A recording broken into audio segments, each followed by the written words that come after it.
Sorry, okay.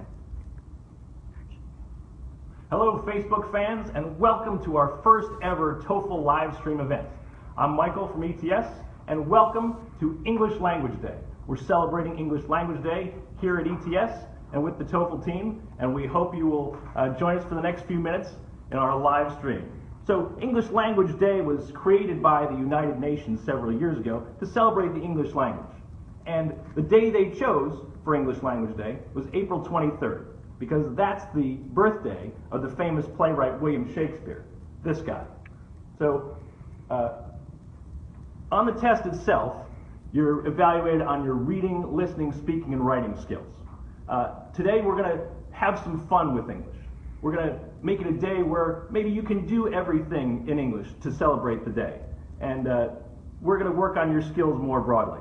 So, as part of our celebration, let's have some fun and we'll get some tips.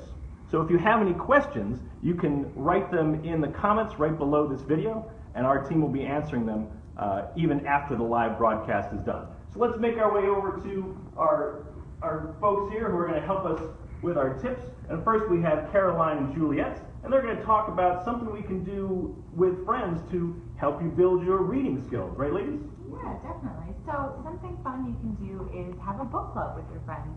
It's really fun, it's social, and it's a great way to make reading a part of your everyday life.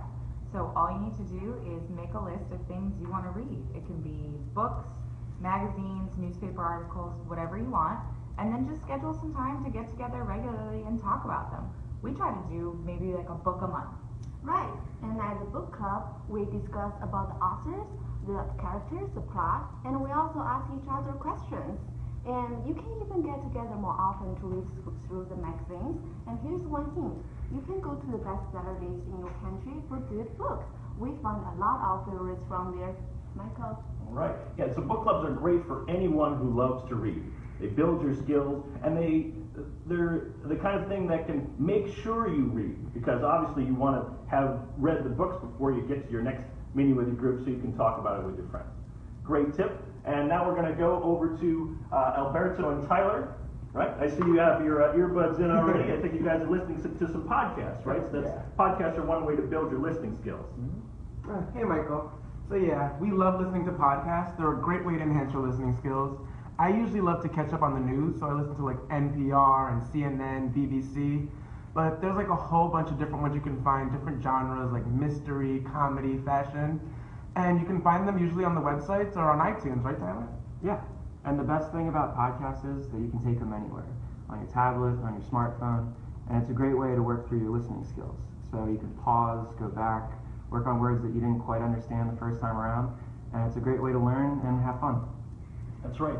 And podcasts are great also because there are things you can do like in those in-between times, like when you're on the train or the bus or between classes or at a cafe, those kind of things where you can make good use of that time building your listening skills. Absolutely. Great tip. Okay, let's head back over here. Now I see you guys have a game that you play on your smartphones to build your speaking skills. Yeah. Tell us a little bit about that. So this game, it's sort of like charades, and you can go on the App Store if you want, download it to play it on your phone, or you could even make it up yourself. All you would need would be a couple pieces of paper and something to write with. Yeah, it's really simple. You just put this word or picture right above your head, and the other people try to give you clues to guess it. So I'll try to give you some clues here. This is an animal. It's very, very big animal. It's mostly usually gray, and I would say you would find it in the jungle, hopefully not in your backyard. Wow. Is that a bear? Not a bear. Think maybe even bigger than a bear. Is that a rhino? Not a rhino, but you're getting close. Is that elephant? Yes, it's an elephant. You got it. All right. And this is a great game because it works at all levels. So you can take very simple words, you can take more complex words. It helps with your descriptive skills. It helps with building vocabulary and using synonyms. And it helps you think quickly or think on your feet, as we say, to do things, to be able to speak quickly. Great one. And our last tip, we're going back to the gentleman here, and I understand you have a small group writing activity that can help build writing skills. Yeah, so we're just going to write a story. but this time we're going to make it a little more social with a little trick. We're each going to write one sentence. So I'm going to start it off. My favorite sport is soccer. And then I'm going to pass the pen and paper to Tyler. Alright, so I'm going to start off where Alberto left off. My favorite sport is soccer. In some countries, soccer is called football. And then pass to Caroline. So this is a really good story so far, but we're going to make it even better. So my favorite sport is soccer. In some countries, soccer is called football. Let's jazz it up. I traveled the world to watch my favorite teams play. And Juliet can finish us off now. Now I take on this story and add on something more interesting. I will say, then here was something amazing happened. Then I pass on this story to the next person. All right. So this can continue really as long as you have and as much as you want to write the story. Obviously, this was the short version for demonstration purposes, but this is something where you, again, can make a longer story. And if you have everyone start a story at the same time and everyone passes them all around, in this case, you'd end up with 4 great stories built a little bit by everyone in their senses. So I'd like to thank our team here for giving us our tips: reading, listening, speaking, and writing. So it's important that you vary your English practice so you can practice English doing things by yourself. You can do things in small groups, and you can do things in large groups. So one of the things we're announcing at this event is the launch of our TOEFL MOOC. Now, MOOC is a massive open online course. So this is going to be a free 6-week course that's going to run starting June 13th. And the name of the course is TOEFL Test Preparation, the Insider's Guide. So it's going to feature 6 instructors, including yours truly, and we're going to be working with thousands of people around the world in this free online course, helping you learn about TOEFL and the skills of the TOEFL test. So we hope you can join us for that. There's more information about it on our website, on our Facebook page, or you can enroll directly on the edX site at edX.org. That's edx.org, and search TOEFL. You'll find it. So next, we're going to head over to our social media area and look at some of the questions that have been coming in today for English Language Day. And I want to get Amanda in here. Amanda is one of our social media coordinators, and she's been watching the feed today, and we'll see what kind of questions we're getting. Yep. Hey, Michael. Happy English Language Day, everyone. We know that you're writing some comments that you're having trouble hearing us, so let us know if you can hear us better now. One of the questions that came up was how to improve reading skills. So let's talk a little bit more about that. Sure. So the most important part about improving reading skills is doing a lot of reading. Okay? But it's important not to read just anything. You want to read things that are at the right skill level for you. So if you can work with an English language teacher to determine your reading level and then find books or other materials that are at or just above that reading level, having things just above that reading level is going to be able to have you improve your skills. If you read things that are at too low of a level, it's not really going to help you. If you read things that are at too high of a level, it'll probably just be frustrating, and it's not going to help you improve that way either. So finding reading materials that are at the right reading level for you, which means just above where your reading level is. That's awesome. Great. So the next question that we have here has to do with speaking skills. So we know everyone's always working on improving those. So can we give a couple more tips on how people can keep working on speaking skills? Sure. The best thing is if you have someone that is a native speaker, that's always a good option. Or at least someone who is what they call a more able peer. So someone who has stronger English language skills than you do, working with them, and generally speaking a lot of English. So taking a day like today, speak everything in English, even if for things you don't have to today. And just keep practicing those with other people who are either native speakers who are practicing their English. Keep the questions and comments coming in, guys.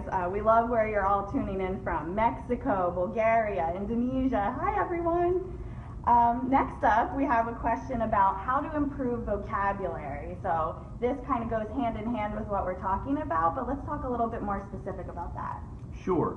So vocabulary is often built by reading, so you'll be encountering words when you read that you may not know. You may want to keep a list of those. So some people keep a journal, some people keep a list on their smartphone.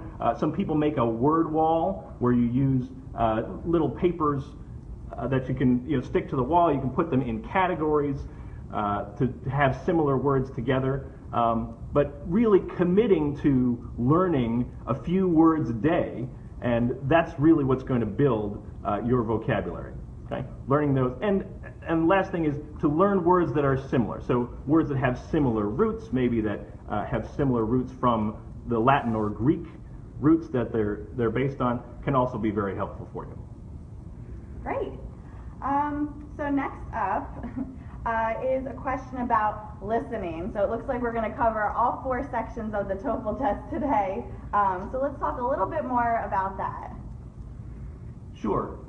In addition to podcasts, another way of building your listening skills is listening to things like newscasts or finding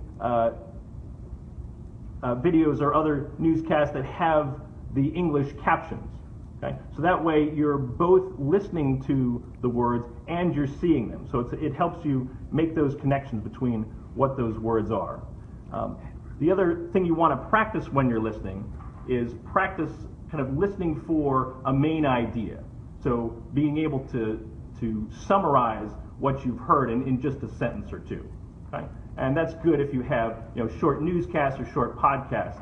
They're usually good about giving you the main idea up front, and that's something you can then state afterwards to show that you understand the main idea. Awesome. Great. So another question here has to do with reference books to help prepare for the TOEFL test. So, English skills are essential to taking the TOEFL test, but let's talk a little bit more about preparing specifically. Sure. Well, ETS and the TOEFL program have lots of materials that can help you that are all official and that come from the people who make the tests. So some of them are free, some of them you have to pay for. Some of the free ones include the TOEFL Interactive Sampler, Quick Prep, which has real test questions, the TOEFL Planner. I mentioned earlier the MOOC, the Massive Open Online Course. So that's a course you can take for that. We also have paid products, things like our official guide. So the official guide to the TOEFL test has explanations of all the different question types. So if you need one book that's going to help you for the TOEFL test, the official guide to the TOEFL test is going to be that book because it explains all the question types and it has 3 full sample tests. Well, that looks like the comments are still coming in, but don't go away. Keep them coming. We're going to stay on and answer all of your questions in the comments below. So thank you so much for joining us. Happy English Language Day. Happy English Language Day. We will be on answering questions until 10 o'clock Eastern U.S. time, which is 1400 UTC, 1400 GMT. All right? We look forward to talking with you more online, and enjoy your English Language Day, everybody. Thanks. We'll see you another time.